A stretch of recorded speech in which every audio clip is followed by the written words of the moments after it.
I had been in her at my favorite watering hole for about half an hour. The cocktail waitress had just plunked down my second beer and took away the empty. I was here because I had some contemplating to do. Something at home just wasn't right, and I couldn't figure out why. As everyone knows, serious contemplation is best done with alcohol. My wife Beth's attitude had begun to change over the last couple of months or so. When I tried to bring it up with her and ask what was wrong, she just shut me down. Our love life had taken a drastic nosedive as well. She began to complain quite a bit about our finances. I couldn't really understand that, since I made really good money. We had everything we needed and still had enough left over to enjoy some of the finer things in life. With our investments and other assets, we were worth close to $5 million.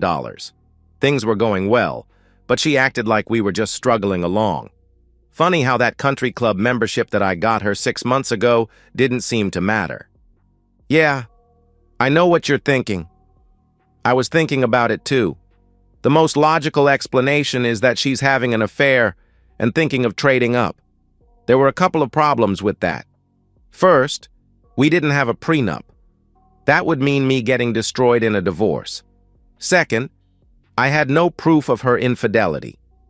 Anyway, I had just pulled from my second beer when I saw her walk into the bar. No, it wasn't my wife. She was supposed to be out with the girls tonight. I had no idea who she was, but she was a real beauty. Every head in the bar turned towards her and watched as she took a quick look around, then started walking directly towards me. When she got to the booth I was sitting in, she simply slid in across from me without saying so much as boo. She looked me over for a minute, then began talking. "Adam Colton?" she asked. I just nodded my head. Brandy, the waitress, came over quickly and took her order for a glass of white wine. "My name is Alyssa Holmes. I have a bunch of information for you that I think you could use. I also have a proposition for you on how best to use this information." "Okay," I replied. "What's this information going to cost me?" She smiled. "It isn't going to cost you a dime. In fact, if you accept my proposal, it will even pay you to keep most of your assets than you normally would be able to." "Okay. What's the information that you have?" I asked. "First off, your wife is cheating on you." "And how do you know that? Do you have proof as well?" I asked. "I know that because she is cheating on you with my brother. I have photos, video, audio, as well as notarized testimonials about it. I am prepared to give all that to you," she answered. "Wow, you must really hate your brother to throw him under the bus like that," I asked. Her grin lit up the entire bar. "Quite the contrary. I am actually here on his behalf. He sent me so he could keep her occupied while we talked." "I'm confused. If he is stealing her away from me, why would he be trying to help me? I mean, I read all those stories, and most of them have the wife blindside the poor fool so he can't prepare and fight back. By giving me a heads up, I can start preparing things and moving assets around to reduce what the courts order me to pay her. Isn't that counterproductive for him?" I asked. She began, "Normally, yes. This case is different. You see, we don't want you to charge ahead with the divorce using this information. By all means, take the opportunity to move assets around and do what you need to do. Just don't file for divorce. Don't even let her know that you are suspicious of her cheating. Let us handle the divorce. We will have her file giving you pretty much everything." "How will you make that happen? Lord knows that Gloria loves money. I can't see her just giving up on half our assets as well as substantial maintenance payments," I asked. There was that smile that turned midnight into a bright, sunny summer afternoon. Damn, I would probably die of radiation sickness being exposed to her smile before too much longer. "Okay. There are a couple of things to keep in mind here. First off, my brother is a very good man. When he began his relationship with your wife, he had no idea that she was married. She, in fact, came on to him.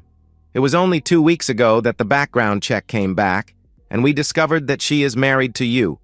It took another week to run more background checks and get all the information we needed to verify that she wasn't getting divorced or separated from you. That information also indicated that she was simply looking to trade up.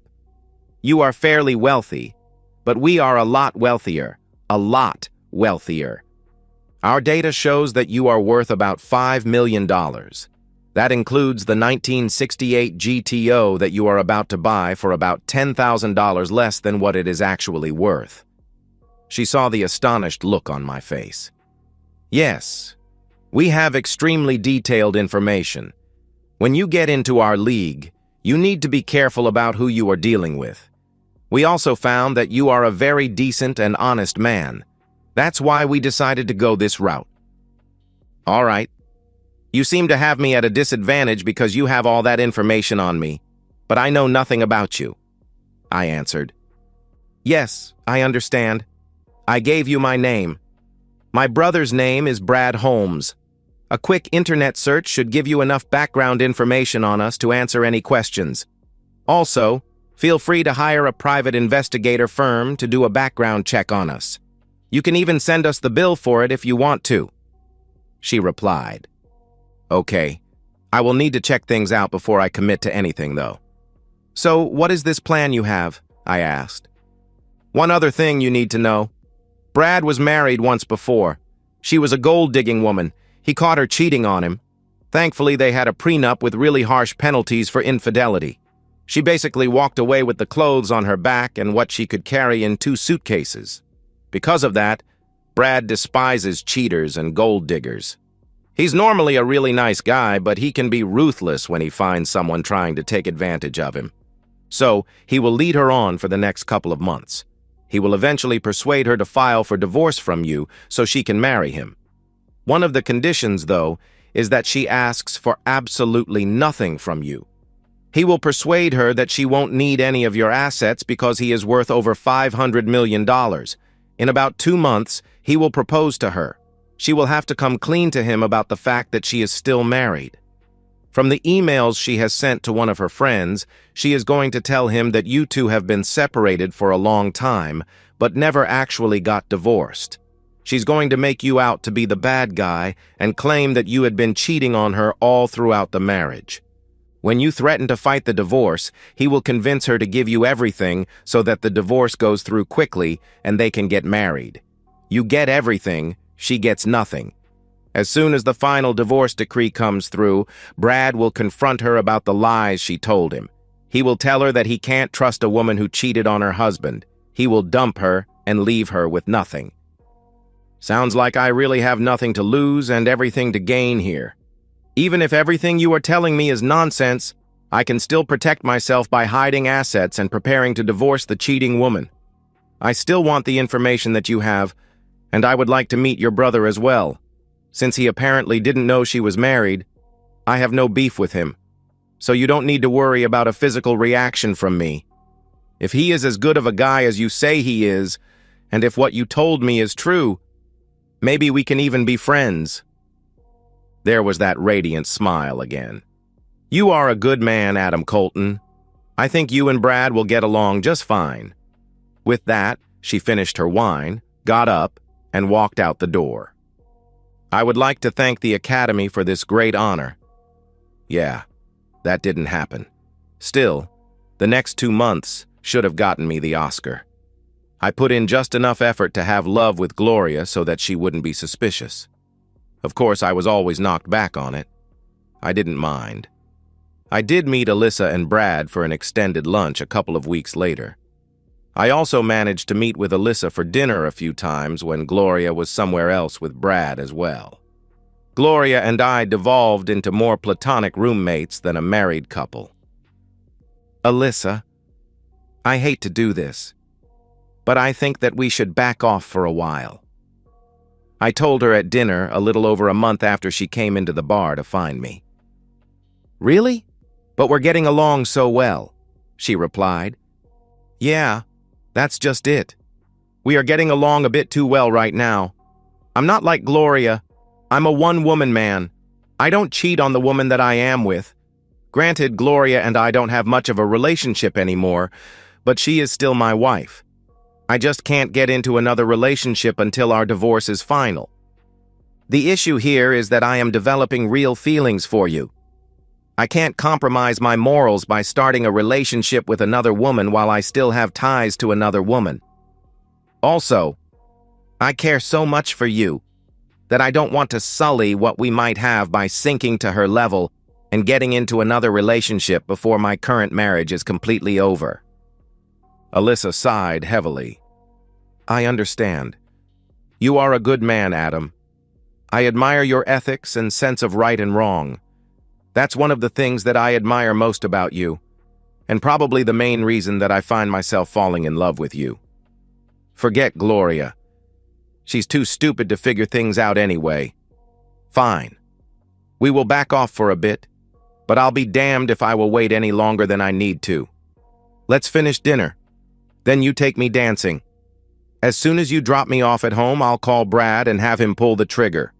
It's a month earlier than we planned, but Gloria is too stupid to figure it out.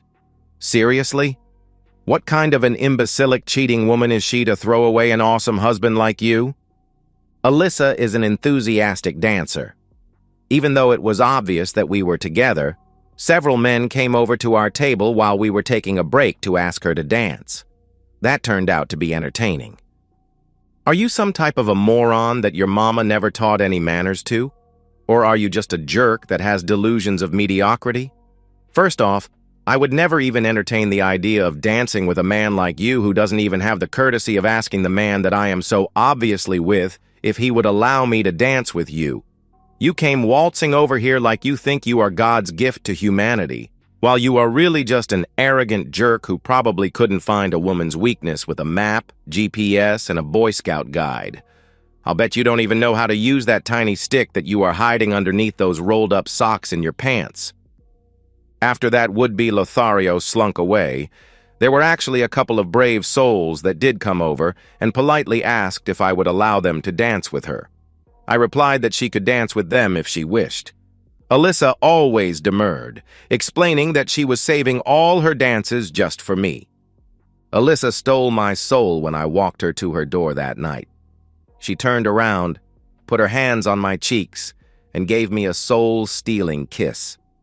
I felt that my entire life force was being sucked out of me with that one passionate embrace. Eventually, it ended and left us both panting. You have no idea how much I want to drag you inside with me, she huffed. Probably about as much as I want to pick you up and carry you inside, I replied. Still, it would be wrong, and I can't take that chance that we would regret it. Think of how much better it would be for us to wait and do it right. You and your damned morals, she smiled. Why the hell did I have to fall in love with someone so damned honorable? Alyssa, the day that my official divorce decree is delivered, I will be at your doorstep on my knee holding a ring in one hand and a signed prenup in the other hand. I'm not here because of your money. Even if everything goes off the rails and I have to pay that cheating woman most of my assets, I will still have enough money of my own that I don't need any of yours. I love you, Alyssa. That's all that matters to me. My ring size is 6.5. Don't bother with the prenup. I had my lawyer draw it up 2 weeks ago. Just send me over the contact info for your lawyer and I'll have my lawyer give him a copy to review for you, she replied. It was a week later that it happened. No, not Alyssa and I getting together. It was a Friday evening. I got home from work to find Gloria and Brad sitting on the couch. I noticed Brad's smirk and subtle nod to me. Honey, Gloria began, we need to talk. Looking at the situation, I pretty much knew what was going on. It also helped that Alyssa gave me a heads up on it earlier that day. The layout included Gloria and Brad sitting on the couch next to each other. There were 2 wine glasses and a half-empty bottle of wine on the coffee table. Also sitting on the coffee table was a manila envelope. Yep, just as expected. I walked over to the couch and extended my hand. Hello, I'm Adam. I spoke. I see that you are drinking wine, but I'm more of a craft beer person. I'm going to get myself a beer. Would you like one, or do you prefer the wine? I asked. Good to meet you. I'm Brad. Actually, I would prefer a beer if you don't mind. Thank you, he responded. I returned a couple of minutes later with the procured beers. Being the good host, I opened them both right in front of them, so that they could be assured that I hadn't tampered with them. Clicking the tops of the bottles together and then taking a sip, we both sat down, he on the couch as before and me in my recliner. "So, what do we need to talk about?" I began. "Well, Adam," Gloria began, "this will probably come as a shock to you, but I want a divorce. I didn't mean for this to happen, but Brad and I just fell in love. We're soulmates. I'm sorry about this, but our marriage really hasn't been that good for a while. Then I met Brad. It just happened. It's now come to a point where it is best for both of us to end things so Brad and I can begin building a new life together." She even managed a couple of sniffles and a few tears. It looks like I will have some serious competition for the Oscar. She was pretty good with that whole sorrowful wife act. "Well, Gloria, this does come as a shock to me. Yes, we've been having a few problems, but that is mainly because you have been shutting me out. I've asked you multiple times what was wrong and what I could do to help. You never responded to me. I've tried to do more for you. I've tried to take you out on more romantic dates, but you always had other things to do. I've brought you flowers, and you just ignored them. When I tried to get some love, you constantly pushed me away. You never once mentioned anything that I could do to help fix our issues. I even offered counseling, and you refused to go. You said that Brad is your soulmate, but you said that I was your soulmate when we got married. If there was a problem in our marriage, you should have discussed it with me first, so that we could have worked on it and fixed it instead of going out and finding another lover. Now, instead of working with your husband to fix our marriage, you simply blindside me with divorce papers. I'm not sure that we can't still fix things." "No, Adam. It's too late for that. Here are the papers. I'm being very fair in the asset split," she answered. "Asset split? You lie and cheat on me while spending the money I bring home on yourself, and you think that you deserve to be paid for that?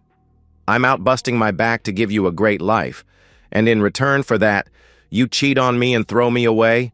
Nonsense. Good luck getting that divorce you want anytime soon. If I have to pay you anything, it is going to be next to nothing. I'm hiring the most expensive legal team I can find with the sole purpose of dragging this out as long as possible and draining as much money as they can so that when it finally is over in a couple of years, there isn't anything left to pay you," I roared. That's when Brad made his pitch. "Okay, Adam, look, I'm sorry about this. When we first got together, I didn't even know she was still married. By the time I found out, we had already fallen madly in love with each other.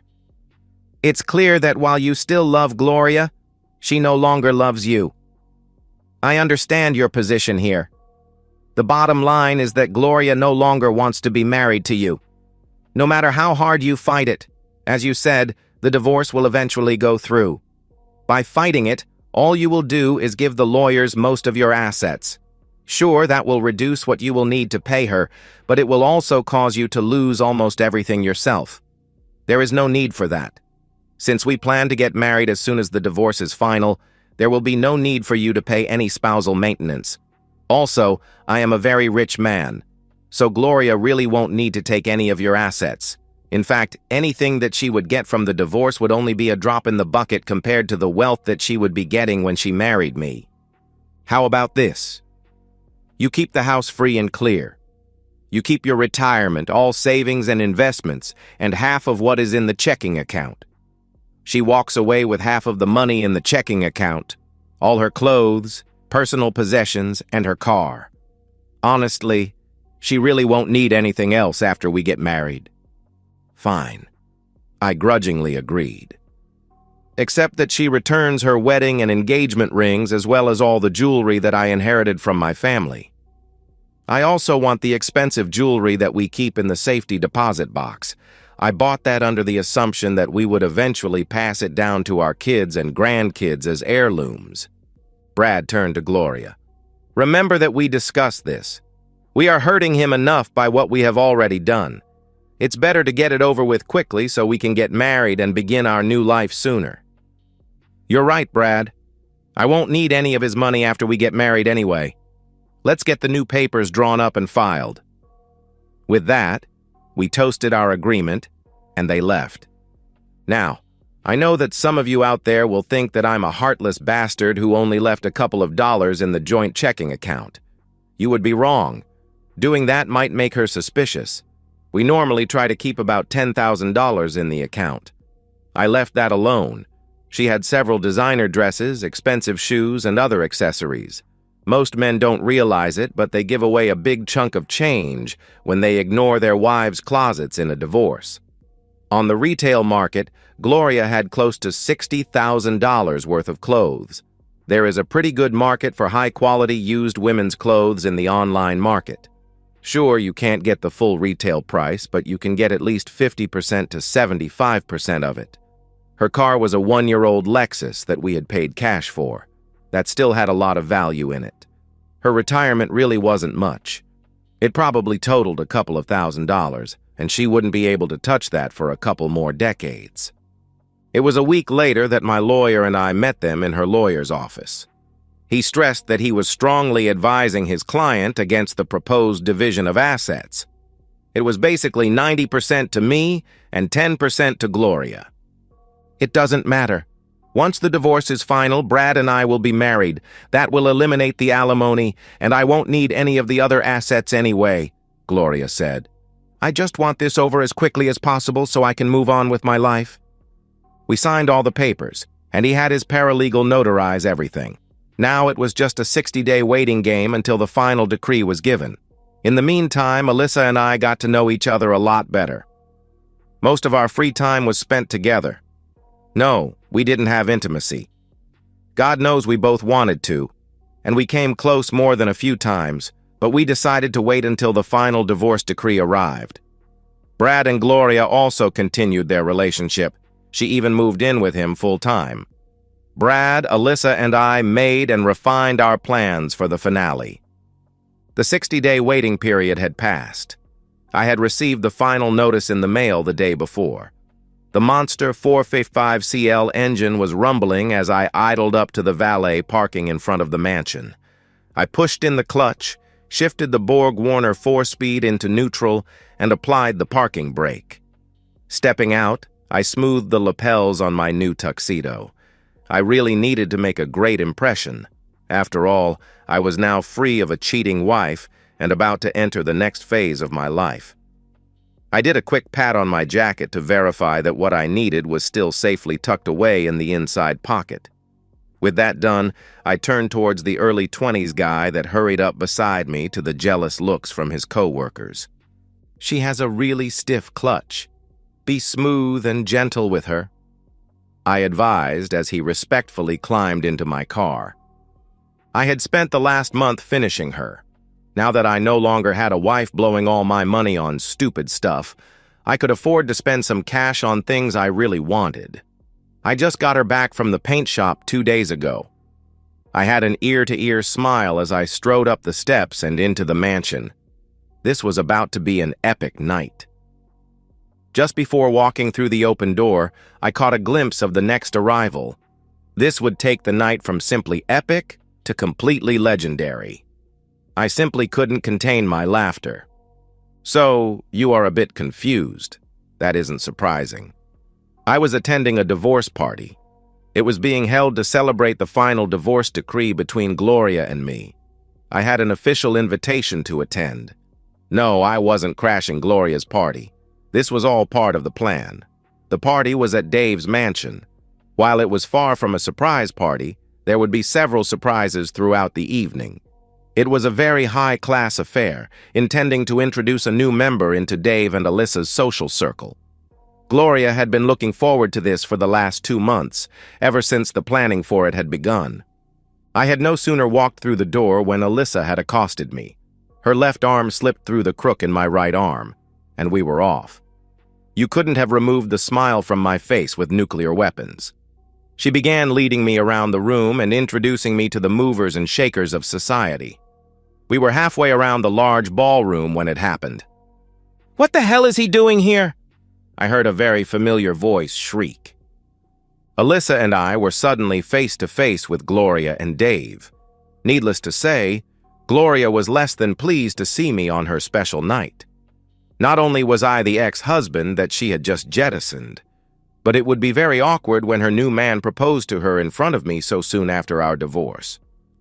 "I'm sorry, Gloria," Brad began, "but it seems as if my sister and your ex-husband have become somewhat of an item. I couldn't very well refuse her inviting her boyfriend, as the invitation did include a +1. "Whatever," Gloria huffed. Then looking at me, she continued, "Just don't make a scene and ruin this wonderful night for me." "Gloria, I assure you that in honor of the several wonderful years that we have had together, I will be on my best behavior.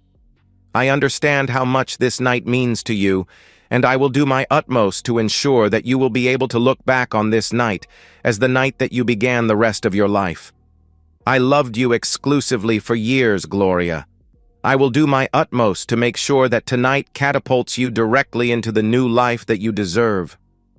Hey, is it my fault that she misinterpreted what I said? I didn't lie. So, her beaming smile indicated that she thought that my words were benevolent. Was that my fault? It was 3 hours later. Dinner had been finished and cleaned up. The band had been playing for a while. There was lots of dancing. I was out in the middle of the dance floor with Alyssa. Of course, it had been a total setup. The couples around us had subtly moved a bit away to give us room. It was the middle of the song. Suddenly, the spotlight hit us. I did 2 quick spins, then dropped to my knee with the ring in my hand. "Alyssa, since you came into my life, you have taken over every thought that I have had. You helped me through the most difficult situation that I could ever think of having. You are the first thought I have when I wake up in the morning and the last thought I have before falling asleep at night. I simply can't envision going through the rest of my life without you. Will you do me the honor of becoming my wife?" Of course, she said yes. Seriously, people. We had planned this all out previously. I had already signed the prenup agreement. She even tackled me right there on the dance floor and planted a very long, very passionate kiss on my lips. Everyone cheered. That just led to Gloria being even more angry that we had grabbed the attention of what was supposed to have been her night. The night turned from her divorce party to Alyssa's and my engagement party. It finally came to a head a couple of hours later. "Brad, we were supposed to get married right after my divorce was final. It's final now, so why did your sister just get engaged to my ex-husband, but you haven't even gotten me my ring yet? We haven't even begun planning our wedding." Gloria confronted Brad right in the center of all the high society movers and shakers that she had so desperately wanted to be a part of. "Well, it's like this, Gloria. I've gotten to know Adam quite well over the last few months that he's been dating my sister. He's a really great guy, and we've become rather good friends. It occurred to me that if you could so easily cheat on a great guy like him, who gave you nothing but love, what's to stop you from cheating on me? After all, it was you that came on to me. You even lied to me in the beginning about being single. Once you had to admit that you were married, you made it seem like you were separated and headed for a divorce anyway. After talking to Adam about the situation, I found out that you were lying about that as well. There's absolutely no possible way that I could marry a known liar and cheater like you. In fact, I'm breaking up with you. I'll give you a week to find a new place to live before I throw all your stuff out in the street. Now, if you will excuse me, there are a couple of single ladies over there that I believe I will go and talk to," Brad replied. "Oh, she did try to fight it. She came back with a vengeance to try and amend the divorce. The problem was that there was simply too much evidence against her that showed that she willingly, and in fact, insisted upon that completely unfair division of assets. The judge didn't look favorably on her when she came back and tried to amend the divorce that she insisted upon." Alyssa and I did get married. Yes, there was an ironclad prenup. I should know after all. I had my own lawyer write it up. Alyssa thought that it was too harsh, but I had already signed it. I really wasn't after her money. No, I wasn't in their class, but I had enough of my own money to take care of myself if anything went wrong. I did send Gloria a nice wedding announcement. It had a nice picture of Alyssa and me in it. It also had Brad and Gloria's sister playing tonsil hockey in the background. Okay, so I did that on purpose. I wasn't, however, responsible for the wedding invitation 6 months later between Brad and Gloria's younger sister. Gloria did not attend. No, Gloria did not become homeless. She ended up working at Taco Bell and living in a rundown studio apartment. She now buys her clothes at Goodwill and her undergarments at Walmart. In her attempt to trade up, she lost the cushy lifestyle that she had been accustomed to. She is still a very attractive woman, but the news got out about what she attempted to do. She did try a few more times to land one of the well-to-do single men in town, but they all knew what a gold digger she was. I saw Gloria again about a year later. Alyssa and I were coming back from dinner at an excellent Italian restaurant on the other side of town. "That looks like Gloria," Alyssa said as she pointed at a street corner. Sure enough, when I looked over, there was Gloria. She was leaning up against a building. Her hair was styled but not immaculate. Her chest was barely contained by the 2 small halter tops she was wearing. The skirt she was wearing was slung low on her hips, yet it was short enough to barely cover anything, and that was only if she was standing straight. I deduced that the reason that she was leaning against the building was that walking in ankle boots with those 7-inch heels must be rather difficult. I was actually surprised that I could even recognize her with the garish makeup she was wearing. Her lips were painted candy apple red. She had heavy black eyeshadow on. I wasn't sure if it was just very heavy mascara or if she had fake eyelashes on. It really didn't take a rocket scientist to figure out what was going on here. First off, this was an area of town that was known for a certain type of financial transaction. Second, there were several other similarly attired women strolling up and down the streets. The final clue was that while we were waiting for the light to turn green, another car made a right turn at the intersection and stopped at the curb in front of her. Gloria strutted over as the passenger side window rolled down. She leaned into the car and began conversing with the driver and his passenger. After a brief negotiation, the passenger door opened and the passenger stepped out of the vehicle. Alyssa and I watched as the passenger seat was tilted forward and Gloria and the man both slipped into the back seat of the car. When the door closed, the vehicle pulled back onto the street and drove off. Alyssa and I looked at each other and broke out in laughter. And so, we've reached the end of today's story. Was it what you expected, or did it take a twist you didn't see coming? I'm curious to hear your thoughts. Share them in the comments below, and let's get a conversation going. If this story kept you hooked, make sure to hit that like button. And if you're new here or just haven't subscribed yet, now's the perfect time to join our community. I bring you fresh, captivating stories every day, so click that subscribe button and turn on notifications so you never miss out. Thanks for watching, and I'll see you in the next one.